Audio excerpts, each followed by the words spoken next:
Thanks for listening to English Go Podcast. If you'd like to listen without adverts, read episode transcripts, or listen to extra bonus episodes, please check the description for more details. Acast powers the world's best podcasts. Here's a show that we recommend.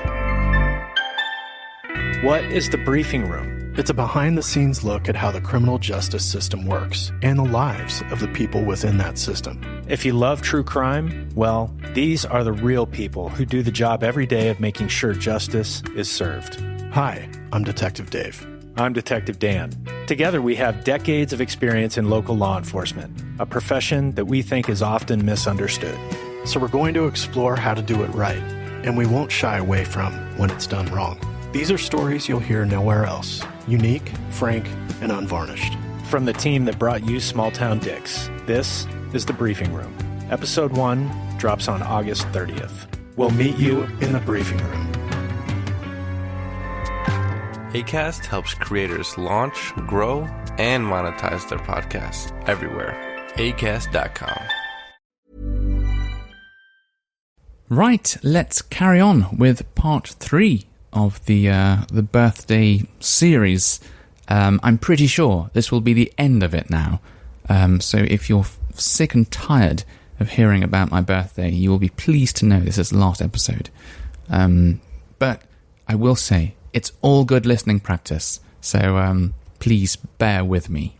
Right, last time I was speaking about the strangely named Spicy Taxi, and to be honest, was sort of at the end of the our time in Joypolis, that weird like indoor fun fair / amusement arcade.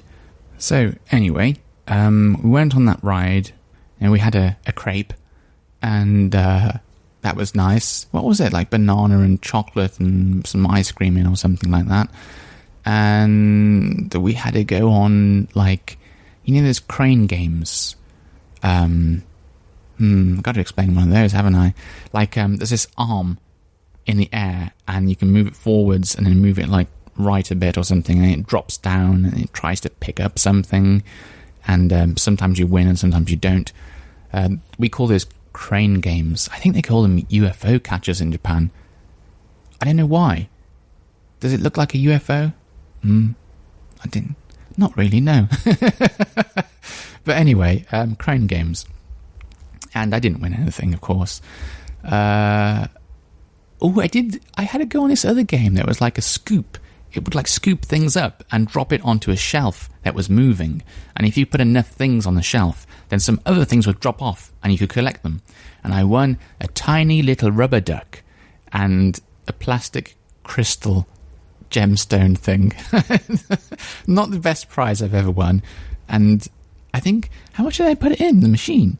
I think I put about maybe about 400 or 500 yen in the machine. So the thing I ended up with was much cheaper than 400 or 500 yen.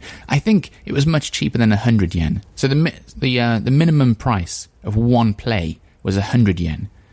So I think even if you put 100 yen in and win something the first time, you're still losing money because the prizes were really bad. Anyway, that was pretty much it. And we managed to spend the whole day there. We went there from 10 o'clock in the morning when it opened, and we didn't leave until 8 p.m. When it closed.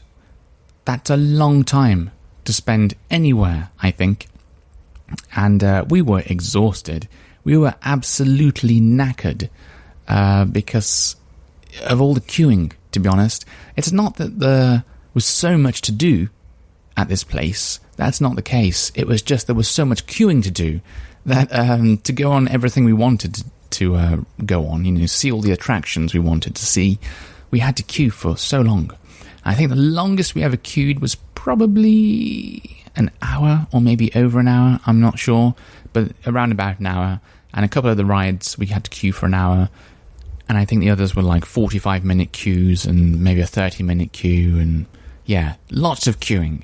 And because of all the queuing, we were knackered. I remember getting outside of this building, and I just felt I don't know, like I was on a different planet or something. Like everything was weird. Like my head was spinning, and I just felt like my body was weak, and I don't know, it was weird. Really drained of all energy. And I was hungry as well. So we stopped at this convenience store that was nearby. And what I wanted to do was, we were in this part of Japan called Odaiba, which is near the ocean, I suppose. Although it's not the ocean, does it count as a river? I don't think it's a river at this point because it is huge. It's a bay, I would say.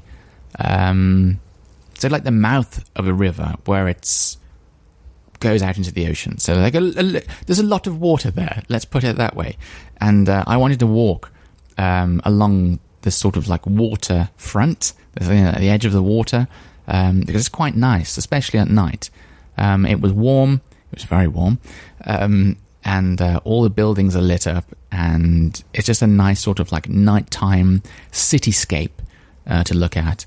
And so we went and got this. We got some food from the convenience store and some snacks, and we also got something to drink. And I'm talking alcohol. Although, did I buy something? Did I buy a soft drink as well? I think I might have, because I was pretty thirsty as well, I think. Anyway, so we found a bench to sit on, and it was in a really good spot. You could see this rainbow bridge lit up green. I don't know why. I don't know why it's called Rainbow Bridge, but it was lit up in a green colour. I have seen it like multicolored before, like like a rainbow, but I don't know why today it was green. And it's nice. It's nice just sitting down there, and it's fairly quiet. There's lots of tourists around, lots of people taking pictures, but nobody's really loud. Everyone's just like talking quietly, and so it's nice. It's nice and quiet. You can sit down, relax. Had a bit something to eat, snacks, and just a bit to drink as well, and it was just nice. Just spent the evening there chatting. I don't know how long we were there for, actually. It might have been an hour, or maybe more than an hour. I remember at some point we went back to the convenience store and got another drink because we were just enjoying sitting down there, like just having a break, just looking out at like all the the cityscape, looking out at Tokyo lit up at night, and it was just nice to do that. And I don't know, just think, you know what I mean? You sort of like just stand there, just looking out over the city. And you've got like some water, like the sound of the ocean a bit. You've got waves you can hear, some very small waves, and you can see boats going past, and then those boats were lit up as well. So it was a really nice, pretty reflection all over this river, bay thing, and yeah, it was just nice. So that's why we sat there for a while.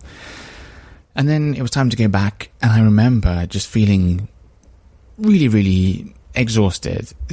Probably it wasn't such a good idea, actually, to drink alcohol after going to this sort of funfair type indoor amusement park place. Just because after being so tired from all of the queuing, I think if you drink some alcohol, it probably makes you more tired. So it wasn't great.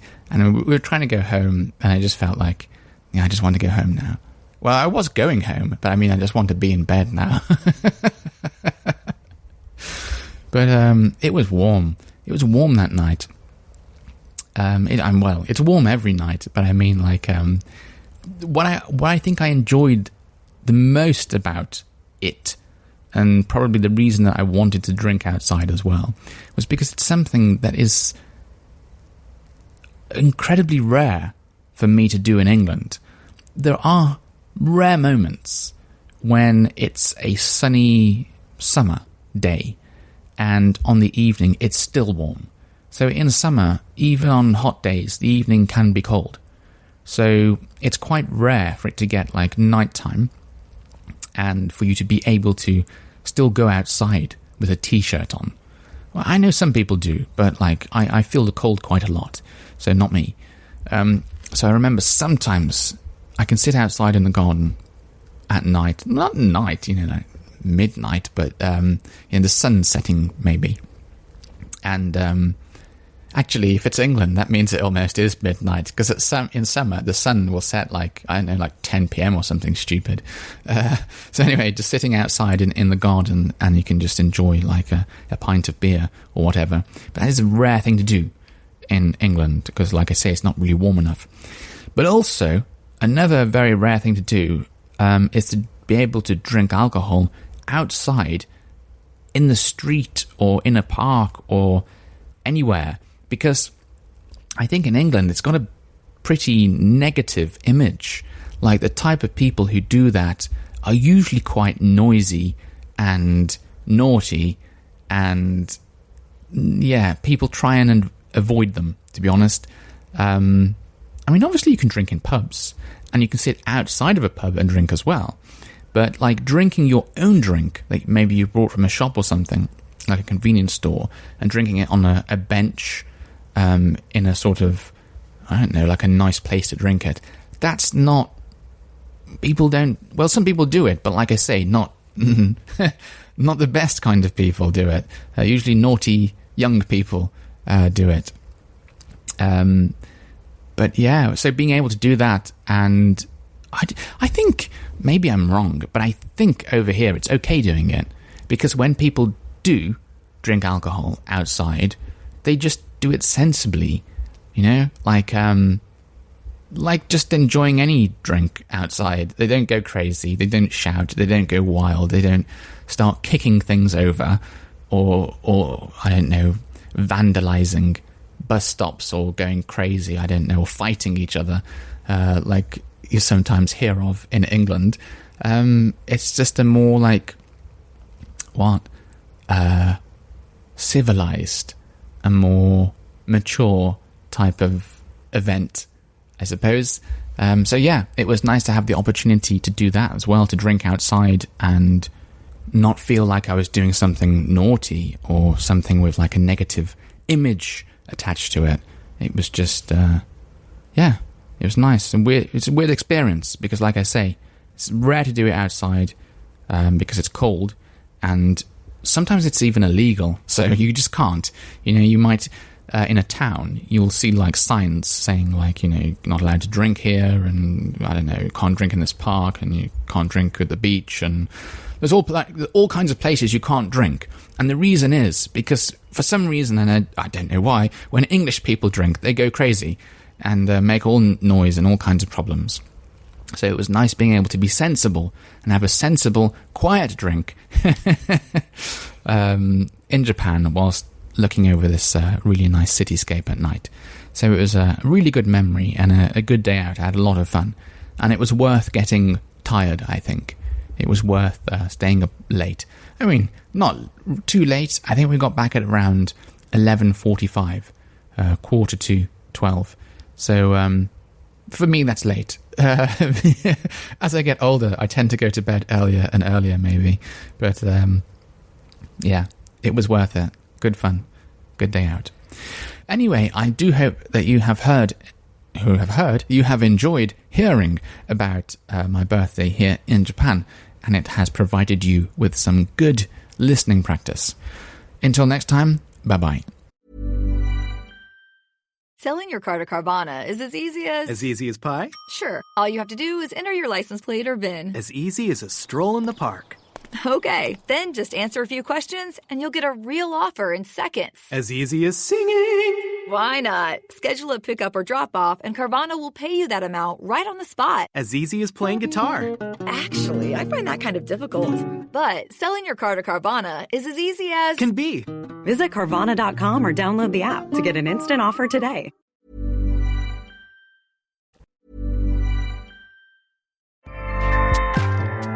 Acast powers the world's best podcasts. Here's a show that we recommend.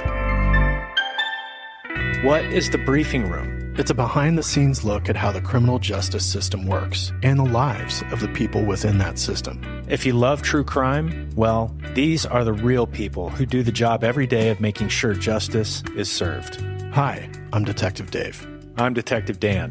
Together, we have decades of experience in local law enforcement, a profession that we think is often misunderstood.